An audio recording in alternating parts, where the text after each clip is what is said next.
Welcome to the Bhugra Education. Today we will discuss on class 10th English Communicative, in which literature section is 30 marks. In literature section, first we have to come across extracts, which is about 3 to 4 marks. Question number 1, extracts.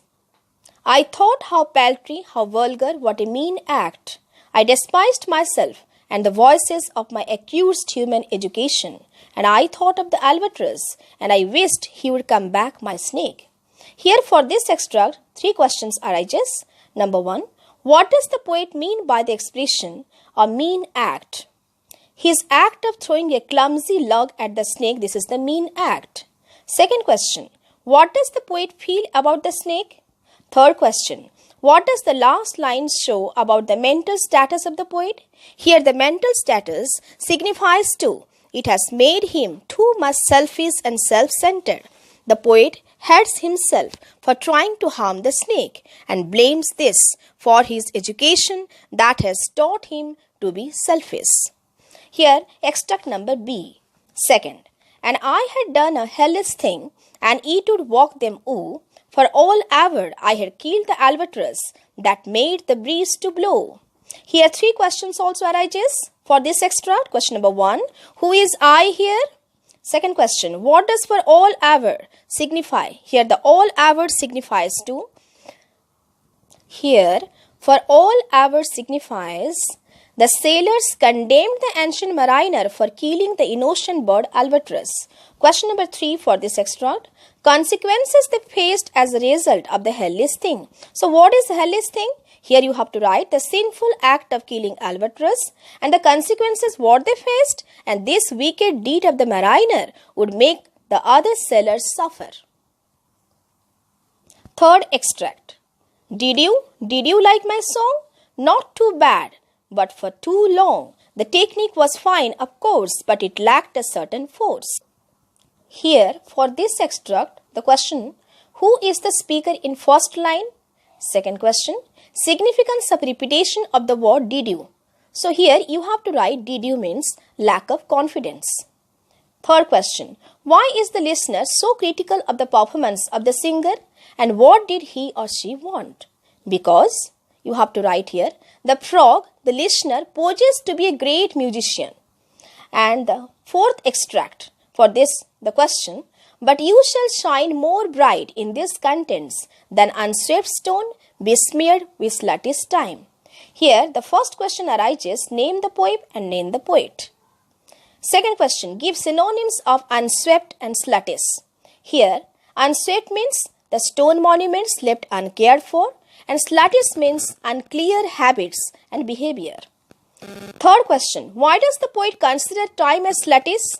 Here you have to write, the poet calls time sluttish as it not loyal to anyone, and the princes and the powerful who enjoyed the great privileges and popularity at one time get lost and forgotten with the passage of time. And the fourth question arises for this extract, as the poem continues, what according to the poet shall withstand the ravages of time? Here you have to answer for what according to the poet? That one you have to write, the writings belong to his beloved one who is immortal. Questions which are now come in the section of 8. After extract, you can find some questions of 8 marks, which is 2 marks for each one. First, how did Patul Babu react to the dialogue given to him?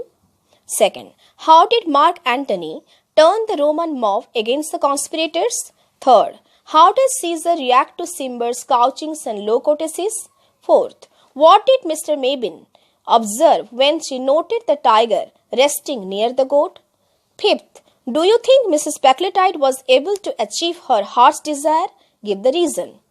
Sixth, you have to give the significance of the discussion on mad men in the story, the letter. Here you have to give 2 to 3 examples. Next question, why do you think the postmaster was keen to deliver the letter to Ali himself? Then question number 8, bring out the irony in the frog's statement, your song must be your own. Next, compare and contrast Henry's character with that of his wife. Next, what happened to Sebastian Sludge? How was his memory saved in the computer? Next question, what was ancient mariner's grief? In addition to that, one more question you can get also. Why did he share it with the wedding guest? Next, the last question, what message is conveyed in the poem Ozymandias? Now, the long question you have to do, which is of 8 marks. First, how did the voyage begin in the poem? The rhyme of the ancient mariner. Contrast the beginning of the voyage with the latter miseries and troubles that the sailors faced. Second, write a critical appreciation of the poem Snake. Third, explain the phrase two advanced intelligences on earth with respect to the story virtually true with examples. Next, was shattered their Nicola and Jacopo's home, but not the spirits? Comment. In the final round, you have to come across the novel section, in which it is up to 10 marks. First question, how did Annie Sullivan motivate Helen Keller? From the Helen Keller chapter, The Story of My Life. Second, you can find, what do you know about Annie's family? Write in brief with reference to the diary of a young girl. Second question, many people believe that hardships such as physical disability can fortify a person's spirit. So, do you agree with the context to Helen Keller? Or you can find another question from Anne Frank. How did Annie's diary help her in the hidings? Next question from Helen Keller. Explain the difference of opinion that Mr. Gilman had with Mrs. Sullivan that led Helen to leave Cambridge School along with her sister Mildred. Or character sketch of Anne Frank's father, Otto Frank. This is from Anne Frank novel. Next question. How did Helen learn to read? Next question. On the basis of the novel, The Diary of a Young Girl, write how the Jews suffered in Germany. Here I remain. All the best, students.